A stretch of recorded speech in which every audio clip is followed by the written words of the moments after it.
we're back with another Brave Police J-Decker episode review. Today, we're taking a look at the episode Completed! Build Tiger! After the build team failed to combine in the previous episode, it's do or die for the Brave Police. Either complete their mission or fall into the clutches of Mr. Azuma. We pick up from where the last episode left off, with the Brave Police failing to attach the rockets to cushion the space elevator's fall, due in part to the build team's inability to combine. We learn that the build team is actually alright, as they jump from the water and J-Decker catches them in his arms. Aww, they're like a bunch of toys or plushies. The lead scientist, Dr. Volker, who sounds like the name of a character in a Mega Man game, either that or a character in Pokemon. But anyways, Dr. Volker says that the top half of the space elevator will break off and fall into the ocean, resulting in a devastating tsunami which will wipe out everyone on the Pacific coastline. They decide to destroy the top half before it has a chance to fall, while Yuta orders the build team back to their base in order to recover. And the boys determine that the reason that they failed was because they tried uniting using Deckard's method, and they need to find a way that works for them. As J-Decker continues to blast away at the top half of the elevator, the repairs are completed on the build team. Wow, that was a lot faster than a CR chamber. I'm going to have to look into getting one of these repair bays for myself. It is then that Mr. Azuma orders them to help with the evacuation effort, saying that they made fools of themselves out there.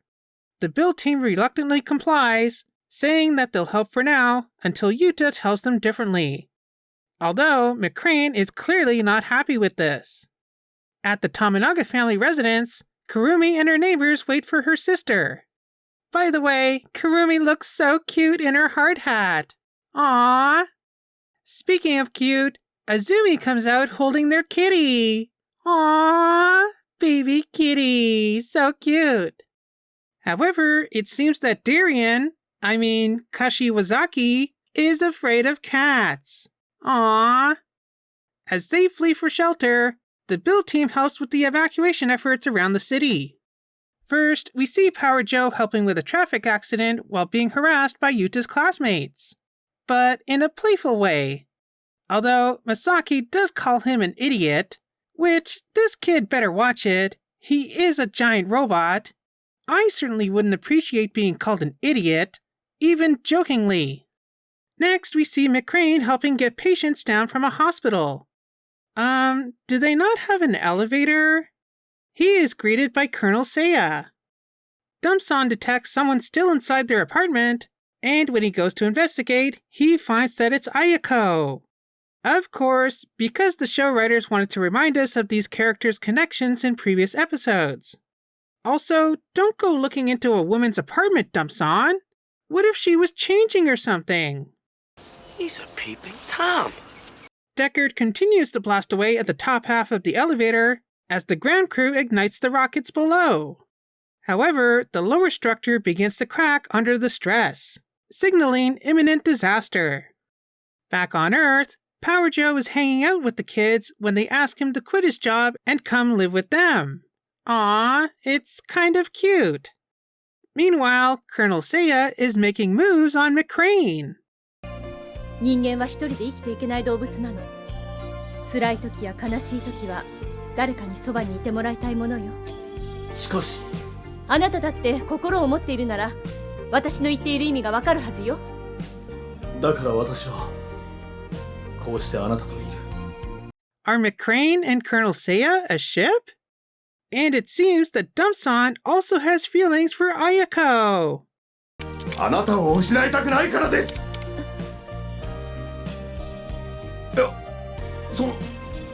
So, reminded of the people that they care about from each of their individual Spotlight episodes, the build team requests permission to return to their original mission and attempt combining once again. However, if they fail this time, not only will Yuta be fired from the Brave Police, but Saejima will also be forced to resign. We then have a kind of montage of the human characters, including Yuta's classmates interacting with Colonel Seiya. And Misaki calls her a witch. I'm sure that was probably a censor on the part of the translators. Regardless, that is no way to speak to a lady. Where are Misaki's parents? They really need to teach this boy some manners. The other kids also threaten her, even adorable little Emily. Oh no. Eventually, they all learn that they're all friends with a member of the Brave Police, including Ayako. ダンプソンの専属記者ってとこかな? What do you mean, perhaps? Why add the perhaps? Unless, of course, you put more of an emphasis on the personal part and less so on the reporter. Soon, the rest of the human cast join them in cheering on the Brave Police.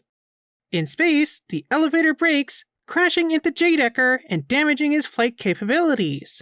But the build team arrives just in time, and they attempt combining once again. With thoughts of those that they care about, they are finally able to combine into Build Tiger, much to Mr. Azuma's distress. Seriously, dude, did you want millions of people to die just so you could take control of the Brave Police yourself? なぜ胸に虎の顔があるのだ?それはかっこいいからだ。Well, what else should I have expected from Mr. Saejima? So, Build Tiger blasts into space and blows the space elevator to pieces with their giant tiger cannon. The lower half of the space elevator lands safely, and Yuto welcomes the team back to Earth. Well, this was a pretty good episode of Brave Police J-Decker. I must say, I was really hyped for when the build team finally combines. It was also really cool seeing all the humans finally meet each other. Maybe Yuta should have some kind of Brave Police barbecue or party where they can all get to know each other better. Well, what about you? What did you think of this episode of Brave Police J-Decker? Let me know down in the comments. Remember to like, subscribe, and do all that other fun stuff. And I'll see you back here in a few weeks for the next episode of Brave Police J-Decker, The Missing Sculpture. So I'll see you back here next time for that.